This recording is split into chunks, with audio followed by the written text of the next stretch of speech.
guys, this is Kaylee from Pintuck and Purl. I'm back with our second YouTube video for our Joyful Stars Quiltalong. This is a pattern by Cotton and Joy. You can get this on our website if you need a copy. So we're doing this Quiltalong throughout the month of March, and this week we are going to talk about sewing the points on the stars.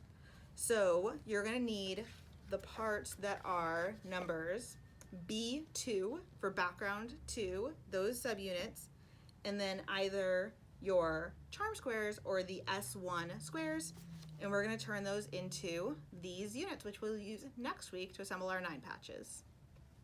We're going to go over to the cutting table and show you a little bit more. Here I have the tools that we are going to be using today. So I have got my S1 squares on the left, then the B2, the background 2 squares, a pencil, a straight edge, and you also are going to need a rotary cutter in just a moment. I'm going to take each of those smaller squares and draw a diagonal line from corner to corner using my straight edge and my pencil. Once you have all of your squares marked, you can move over to your sewing machine. So I am lining up with the sort of the innermost edge of that pinked edge on my pre-cut. If you're using fabric that you cut yourself, you'll just line up right in the corner and you're going to stitch directly on that line. So what you'll notice is that I am sort of flipping each square as I sew it, just chain piecing and getting them as close together as I can. This saves a tiny bit of thread and is sort of my preference, but you can definitely piece them however you feel comfortable.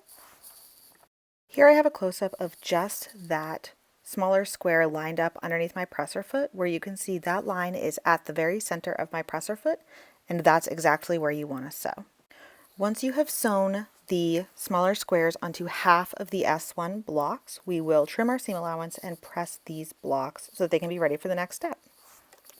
I'm using this yellow add a quarter ruler and my rotary cutter to trim up my seam allowance. This ruler has a little ridge that you line right up with the seam that you just sewed. It makes it really easy. You can also, as you see here, just use a regular ruler and line up your seam on the 1/4 inch line. So here I have my blocks that I have ironed, and as you can see with this little freeze frame, I have ironed my seam allowance towards the S1 portion of my block. And the pattern does recommend that you iron the seam allowance open. That will certainly reduce bulk, and you can do that if you would like. Our next step is going to be to sew on the second triangle on these blocks that we've already been sewing. So I'm going to head back over to the machine. So as I did last time, I'm lining the edge of my square right up in the corner, and I'm going to sew on that diagonal line. You do want to sew this on a corner that is next to the corner that you have already sewn.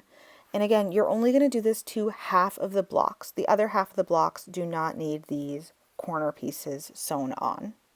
So here I am lining up so that I can kind of make the best use of my thread. Again, you don't have to do it this way. This is just how I tend to sew them. If you do have a knee lift on your machine, it is really helpful. So all of your blocks should look like this at this stage, half of those S1 blocks. So you will trim the seam allowance like we did before and press your blocks. So as a summary, this week we started with our S1 and the B2 blocks. We drew a diagonal line on all of those B2 blocks and sewed them to half of our S1 blocks. So they looked like this with one corner sewn. Once you have trimmed and pressed those, you sewed the other corner, so it will look like this. All right, so hopefully that was helpful. You can subscribe to our YouTube channel, follow us on Instagram to keep up with kind of what's going on in the store.